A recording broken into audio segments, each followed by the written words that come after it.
тодруулах гэсэн байна. Тэгээ би энэ зүйлийг одоо яг тодруулж хэлье. Их хурлын даргын дөрөвдөх зөвлөлд би өмнө ч хэлдэг байсан байна. Их хурлын тухай хууль заасныхаа дагуу зөвлөлд хуралддаг. 7 хоног доотлол нэг удаа хуралддаг. Заримдаа 7 хоног 2 удаа 3 удаа хуралдах тохиолдол байдаг. За энэ 7 хоногийн буюу өнөөдөр 10 дугаар сарын 13-ны өдрөөс 17-ны өдөр улсын их хурд болон байнгын ороо дид хороо дээр ямар асуудал хэлцэх вэ гэдгийг өнгөрсөн 5 дахь өдрийн өөрөөр хэлбэл 10 дугаар сарын 10-ны өдөр 11 цагт даргын зөвлөлд хуралдаад тов дарааллаа батлаад манай парламентын вебсайт дээр аль биесээр байнга тавьдаг. Энийг байршуулсан. За үүний дараагаар та бүхэн мэдж байгаа 2 цагаас төрийн байгуулалтын байнгоор оролцсон шүү дээ. Өнгөрсөн 7 хоногийн батлагдсан тов дараалалаар бол ер нь төрийн байгуулалтын байнгоор хуралдаад өдөөс хойш чуулган хуралдаад одоо тухайн хилцэх судлаа хилцээд дуусгах наадын төлөвлөгөөтэйсэн баггүй. За тэгээд ингээд даргын зөвлөлтөд хуралдсны дараагаар төрийн байгуулалтын байнгоор маань хуралдаад 18 цагаас ажлын цаг дууссан учраас сандаг учир дарга бол үндслээ маш тодорхой байсан шүү дээ. Дэгийн тухай хуулийн 13 дугаар зүйлийн 1-9 хэсэг заасны дагуу одоо байнгын орооны хуралдааныг эх 7 хоногийн 1-р өдрийн 11 цагаас үргэлжлүүлнэ гэж хатгаад өгсөн. Энэ бол хуралдаан даргалагчийн бүр эрхийн асуудал. За ингээд одоо та бүхэн манай энэ вебсайт дээр байгаа даргын дэргэдэх зөвлөлийн 10 дугаар сарын 10-12-ны өдрийн хуралдаанаар тус хилцэн баталж гэж байгаа. Тэгэхээр 10-ны өдөр хуралдсан өчигдөр буюу амралтын өдрөөр даргын зөвлөлд хуралдаад одоо даргын дэргэдэх зөвлөлөөр төрийн байгуулалтын байнгын ороо хилцэх ёстой асуудлаа тухайн өдрийн хилцэж дуусаагүй учраас нөгөө тов дараал заавал өөрчлөлт орох ёстой. Энэ бол хууль. Энийхээ дагуу даргын дэргэдэх зөвлөлд хуралдаад төрийн байгуулалтын байнгын орооны дарга санал оруулаад за манайх 11 цагаас үргэлжлүүлж хуралдана. За пүрэв гарагийн хамгийн ихний асуудлаа ерөнхий сайдыг огцруулах саналыг хэлцээ гэдэг. Одоо энэ ерөөсөө нээлттэй байгаа шүү дээ. Одоо ингэ вебсайтээр байгаа та бүхэн энийг харах юм бол тэр ийм байдлаар манай энэ 7 хоногийн их хурлын одоо хилцэх асуудлын тул нэг болгоны даваа гарагт намын бүлгүүд хуралддаг шүү дээ. Тэгээд алсан намын бүлэгтээ одоо төрийн байгууллагын байнгын хурлыг давхцуулчаар эрс бүртгүй ингээд өнөөдрийн хурлаа дахиад харчлаа шүү дээ. Энийгээ бас бодолцож одоо дараагийн хурлаа тавуулгүй юу? Хуваар дээр бол бүлгийн хурал 10 цагаас хэлж байгаа шүү дээ. Энэ 10:00-аас. Төрийн байгуулалтын байнгын орооны хурал 11 цагаас хэлж байгаа. За тэгээд яг энэ асуудлаарыг хэлцээд өгч яг даргын зөвлөлд ирэхээр ганцхан сандаг учир байнгын орооны дарга асуудлаа яриад биш. Ганцхан баасан дурж идэггүй асуудал танилцуулаад биш. Энд чинь нийтдээ таслах хэрэгтэй 17 гишүүн. За бүлгийн дид дарга нар 2 бүлгийн дид дарга нар дид хорооны дарга нар шаардлагатай болвол энэ 20 гаруй хүний бүрэлдэхүүнтэй асуудлаа хэлцээд саналаа өгөөд хэрвээ олох дэмжих юм бол баталдаг байхгүй юу? Энэ олохоор дэмжиж зөвлөлөөс гарсан энэ тов дарааллыг их хурлын тухай хуулиараа бүх нам эвслийн бүлэг байнгын хороо 126 гишүүн дагаж мөрд үүргэнэ гэдэг байхгүй юу?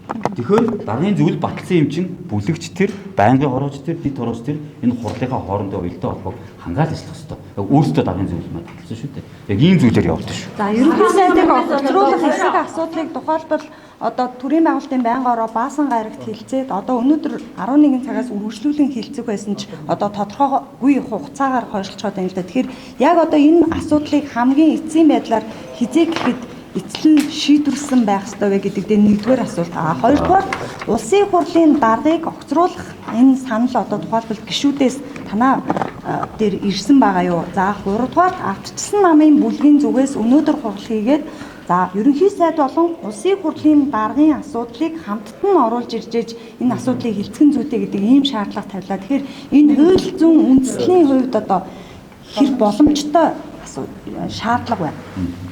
Яг 3 үндсэн асуулт байна тийм. За тэгэхээр нэгдэх нь бол өнөөдөр төрийн байгуулалтын байнгын ороо 11 цагаас яг хуваарьгаа дагуу эхэлсэн. За эхлээд 11 цаг 30 минут хүртэл сандаг учир дарга бол өөрөө дараа нь бас хэл ярьслаа өгсөн байсан шүү дээ. 30 минут гишүүдээ үлээсэн төрийн байгуулалтын байнгын ороо нийт 32 гишүүд. Ер нь манай 8 байнгын ороодоос 32 гишүүдтэй 2 байнгын ороо гэдэг шүү дээ. Хамгийн олон бүрэлдэхүүнтэй гэсэн үг. Нэг нь төрийн байгуулалтын байнгын ороо, нөгөөх нь эдийн засгийн байнгын ороо. За бусад хороод бол 25, 27 гэдээ янз янз байгаа.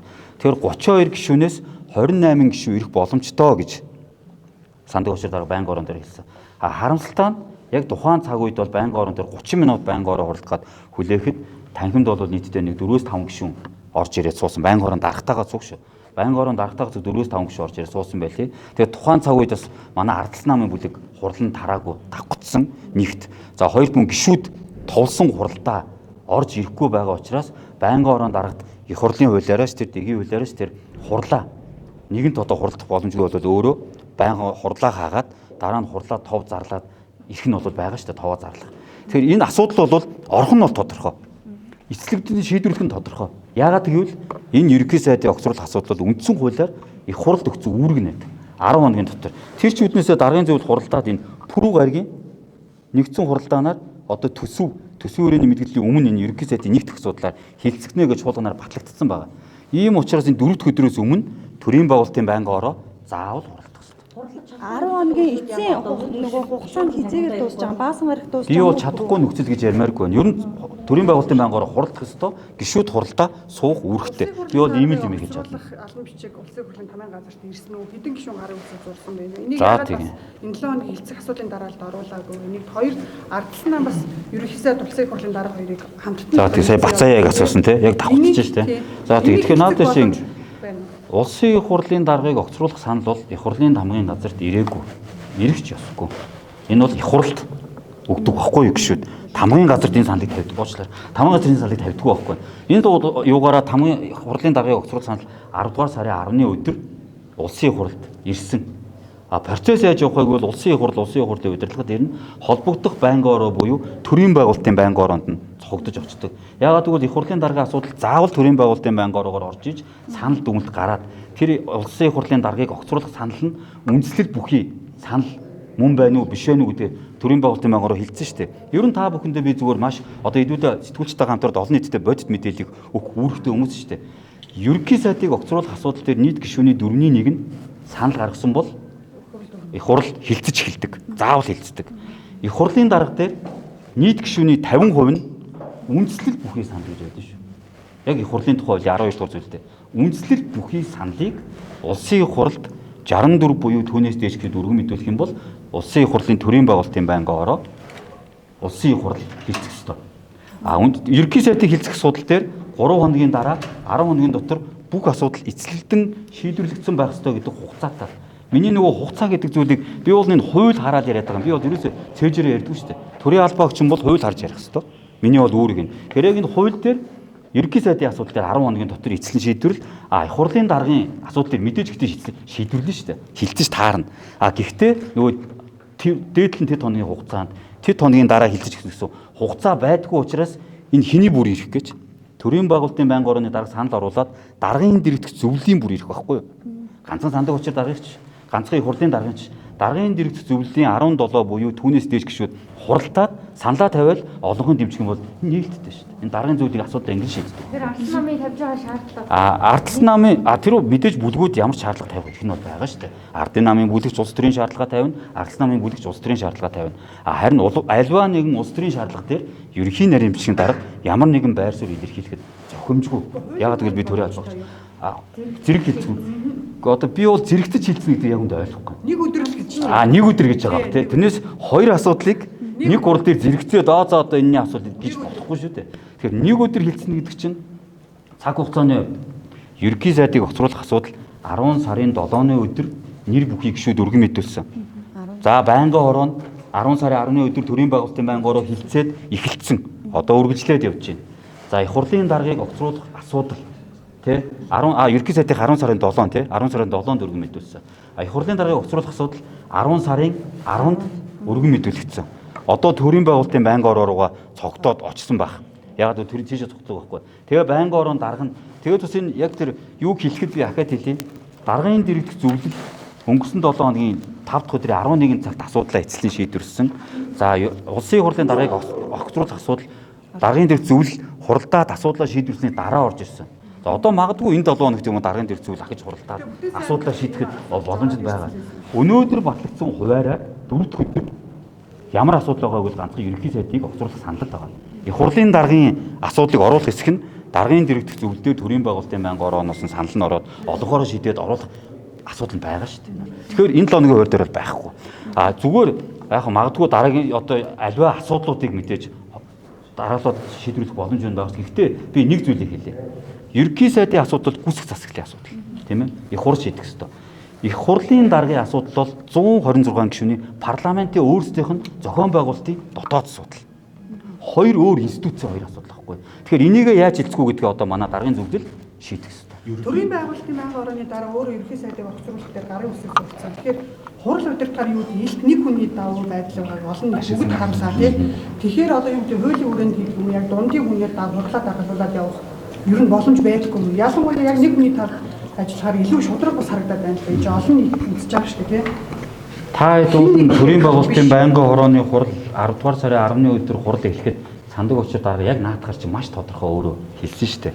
Ер нь ашиг сонирхлын хуулиар ашиг сонирхол гэж юу юм бэ? Ашиг сонирхлууд үүсгүүц нөхцөл байдал гэж юу юм бэ? Тэ? А өмнө нь зүгээр манай эн чинь манай 9 удаагийн парламент 126 гишүүнтэй парламентын анхны парламент.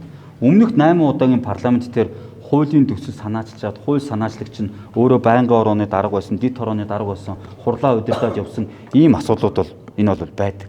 А өөрөө тэр хүн би энэ дээр ашиг сонирхлын зөрчилгөөгөө тодорхойлоод тэрийг мэдүүлэг байдаг байхгүй. Тэрийгэ бүгдчих хэрэгтэй байхгүй. Саяын байнгын орооны хурал удирдах дээр бол ямар нэгэн тэр хүнд бол ямар нэг зүйл бол дэмжихгүй гэдэг дээр саналаа. А бусад тэр хүний бүх удирдах юм дэгээрээ зөвтөлсөн байдаг шүү дээ. Асуултаа асуу, үгээ хэл. Бүх юм дэгээхаа дагуул явж байгаа учраас өөрөө сандаг очир дарга гэхдээ ямар нэгэн ашиг сонирхлын зөрчил байхгүй гэдэг өөрөө маш тодорхой илэрхийлсэн байхгүй. Ерхий сайдаас асуулт асуухаар одоо араас нь оюун эрдэнэ гишүүн, амар ойлголтын гишүүн хариулахын боломж олгож ирсэн байна. Ер нь гурав удирдах явцдаа яг нэг талд илүү давуу байдал олгож ирсэн гэсэн үг. Та хэд маань бас парламентын өмнөх хийнүүдийг хараад хуулийн төсөл одоо 10 20 гишүүд санаачилсан шүү дээ. Тэгээ хуулийн төсөл санаачлаад гишүүд асуулт асуухад тэр 20 гишүүн санаачилсан бол 20, 30 гишүүн санаачилсан бол 30 гишүүд хинэн ч хариулах хэн байдаг вэ? Яагаад гэвэл санаачлагч. За тэр гишүүн эхлээд эхнийхд нь хариулчих. За хоёр дахь нэмэлт тодруулга дээр нь за тэр гишүүн өөрөөсөө заагаад санаачилсан учраас. Тэгэхээр энэ бол ямар нэгэн дийгэн зөрчил байхгүй. Тэрийг одоо ерөнхий найрамчийн даргад хариуцлагатаар хэлээ. Дэг дээрээ хууль санаачлагчийн аль нь ч асуултандаа хариулах эрх нь байдаг байхгүй. Тэгэхгүй бол ганцхан сайн зураг гишүү хариул нөгөөдөө гишүүд яах юм? Би санаачилсан гишүүд бас хариулах үндсэлтэй шүү дээ. Олон үндэслэл яасан. Тэгэхээр энэ бол маш энгийн одоо дэгийн үйл энгийн ойлголт. Өнөө өглөө байнгын уралдааны хаасан явдал нь хууль зөрчсөн байж магадгүй гэдэг асуултыг дагуулж гисэн шүү дээ. Хурлынхаа эрсээрээ явна. За мөн үхэл гишүүдийн дээрс тодорхой гэтэл одоо уралдааны хаан ажиллаа гэдэг асуулт байсан юм. Биднэрт тэр байнгын ороогоор асуудлаа үргэлжлүүлэн хэлцэх нь чухал юм уу? Байнгын ороо хаасан үргэлжлэх нь чухал юм. Яг хэдүүлээ зорилгоо тодорхойлоо. Би бол ямар ч зөрчил байхгүй. Байнгын орооны хурлаа хаагаад дараа нь асуудал үргэлжлээд 10 гишүүн асуулцах үг хэлэх үлдсэн шүү дээ. Тэр 10 гишүүн яг тэр өгсөн дарааллыхаа дагуу үгээ хэлээл явна. А өнөөдөр сандаг очир дарга өөрөө эрт бүрдэхгүй байсан бүлгийн хурлуудтай давхцсан гишүү танхимдаа ирэхгүй байсан. Энэ өсөл байдлуудыг үлдээд хуралдаан даргачийн эрх үүрэг гээд манай дэгийн хуулийн 13 дээр байгаа. Тэн дээр хуралдаанаа хэрвээ нөхцөл үүсэлгээд маш тодорхой бичсэн байгаа. Энэ дээр бол ямар нэгэн би маш товчхонтой зөрчил байхгүй л гэж хэлсэн байна. Гадагшаа томилтонд явахыг одоо хоригдсан гэдэг юм уу явахгүй байх ийм тухай нэг алтан бичиг явуулсан. Энэ одоо тухайлбал хувь гишүүдийн одоо эрхэд халтж байгаа ийм зүйл залт мөн үү? Яг ямар шалтгаанаар одоо тухайлбал гадагшаа явах энэ томилтын асуудлыг хязгаарласан юм бэ?